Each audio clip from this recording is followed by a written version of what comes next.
Law and Disorder in the Postcolony is a compilation of essays brings together an array of international scholars who seek to comprehend the various manifestations of violence and disorder commonly observed in postcolonial contexts.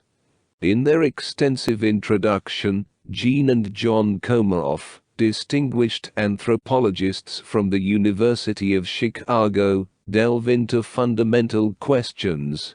How should we interpret the prevalent levels of corruption, violence, and criminality often encountered in postcolonial nations, where paradoxically, there is a proliferation of litigious activity and legal discourse? To what degree are these attributes specific to the postcolony?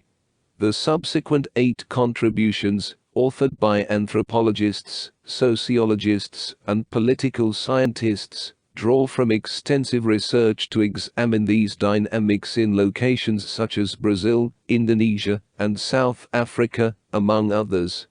The outcome is a mosaic of insights that shed crucial light on the post-colony and broader governance themes in an increasingly interconnected world. The editors acknowledge the complexities surrounding the term post-colonial, employing it here primarily to refer to nations in the Southern Hemisphere, whose colonial legacies were dismantled in recent decades. Yet, they underscore the significance of studying these countries collectively, as they believe there is something distinctive in their shared encounters with law and disorder. The impacts of profound structural adjustments, neoliberal reforms, and globalization have presented post-colonial nations, still contending with the vestiges of their colonial histories, with fresh and more intricate governance challenges.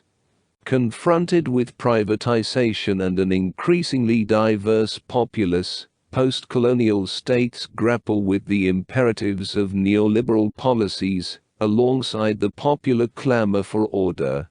Amid these transformations, the boundaries between private and public spheres, informal and formal practices, and legal and illegal activities, grow progressively blurred. For the editors, this portrayal of the post-colony mirrors a global trajectory, rendering it a critical arena for cutting-edge research and theoretical advancement. With this context in mind, numerous essays in the compilation scrutinize the state's struggle with crime and lawlessness in a period of sweeping transition. For instance, Peter Jeshier's chapter on the legal proceedings concerning witchcraft in Cameroon and South Africa delineates how the state has ventured into new legal territories to quell public anxieties.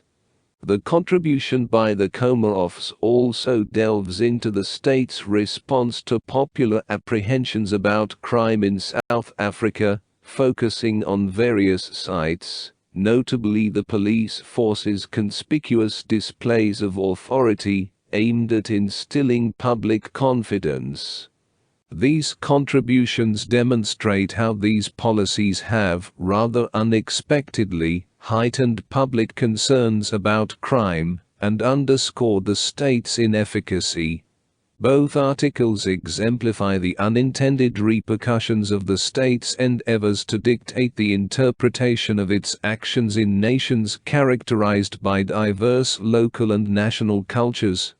Several essays, with great finesse, concentrate on the contentious interpretations of justice in regions marked by uneven state development. Notably, 2 pieces centered on Brazil scrutinize the contentious meanings of crime and human rights in the country's recent tumultuous history. Teresa Caldera's chapter offers an insightful examination of how rights have been mobilized by various social movements across the political spectrum in the sprawling urban peripheries of the country. Meanwhile, Nancy Sheeper Hughes highlights the increasingly prevalent and semi-official role of death squads in dispensing justice and public services. Both essays illuminate how genuine concerns among the populace regarding security and safety have spurred vastly different reactions to governance, many of which represent disconcerting undemocratic trends. These essays, among others, reveal the ways in which vulnerable populations engage with the very institutions that subject them to victimization.